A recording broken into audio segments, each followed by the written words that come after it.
So it seems like the financial situation in the US is going pretty well right now. Okay, well that seems to be a lie. But you know what seems to be making a killing? Gaming. With gaming being a multi-billion-dollar industry and only growing as the years go on, what better thing to talk about than how much you actually spend on games to begin with? And by games, I also include PlayStation, Xbox, and PC. I'm not really going to be talking about Nintendo because I don't give a shit about them. Moving on. How can you exactly play video games if you don't have the hardware? So, you have PC or console, pick your poison. With the Xbox Series X, awful naming scheme, and the PlayStation 5, both being priced around the same price, about $500, which does also include a controller.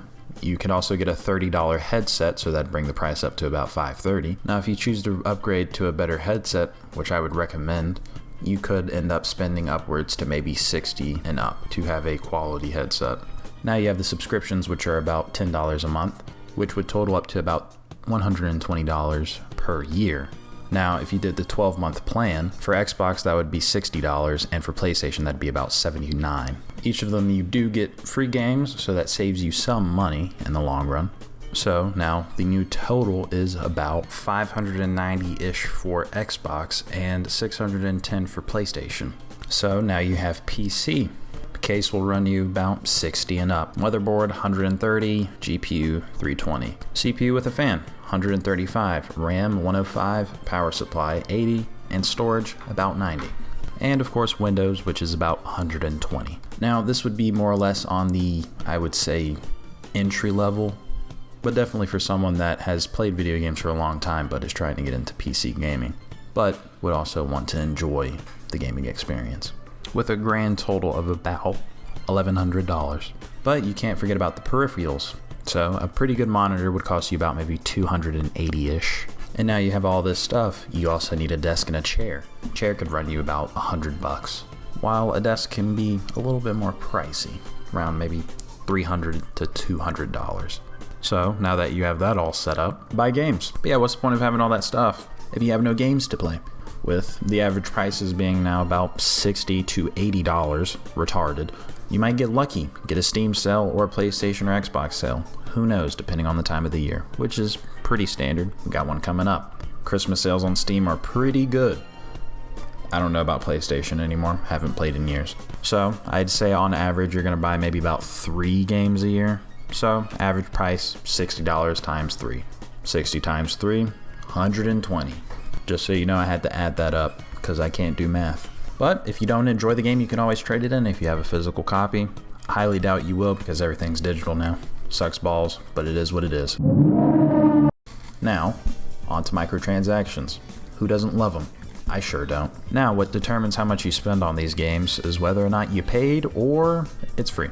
I can surely tell you if it's free, you're more likely to spend money. Don't ask me how I know. I totally have not spent $500 on a free game. That's totally never happened. It has happened. Now, according to Statista, the average person, as of according to 2019, will spend about $98 per year on games that have microtransactions. Now, to me, that seems to be kind of on the low end, considering that the microtransaction market is worth about $57.2 billion. Now, again though, this is just the average amount someone is spending per year. With all those numbers being said, I don't know how much this costs. So that's the end of the video. Now for the total, everything's going to be in rough estimates, to be honest. So up first is console, with being worth including everything that I've talked about: desk, monitor, seat, the whole nine. You're looking at spending maybe about $1,500-ish. The reoccurring payments, games per year, your subscription, as well as microtransactions if you choose to spend that. So if you're, staying with the average, spending $98 on DLC or microtransactions, buying 3 $60 games, as well as having a year subscription, you're gonna be looking at spending, at least on the Xbox standpoint, $23 per month, which would total to about $280-ish per year. Now, PC.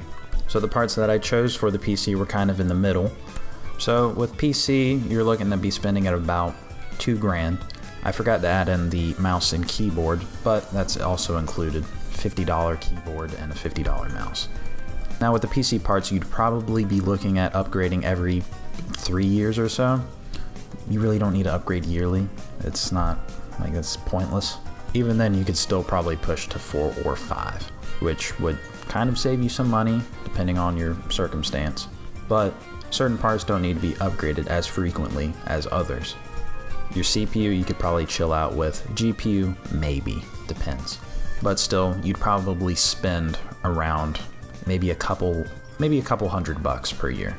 You'd most likely spend about $200 per year if you bought microtransactions, about $100 worth, and 3 $59 games.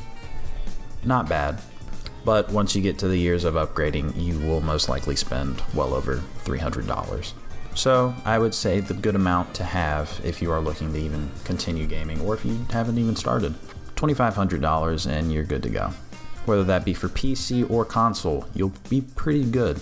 You really wouldn't have to worry about nothing whenever it came to gaming. You'd be able to run anything, and you'd have a good time. So is the yearly cost of playing games worth it? I would say yes. That's just me, but I've played since I was a kid, so $100 here, $200 there.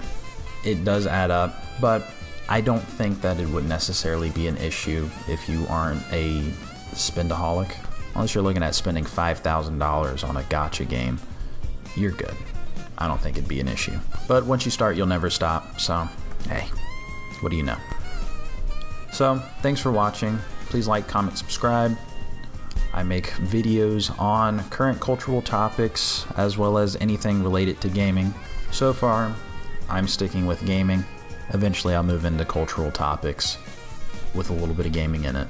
So, again, thanks for watching. Have a good one.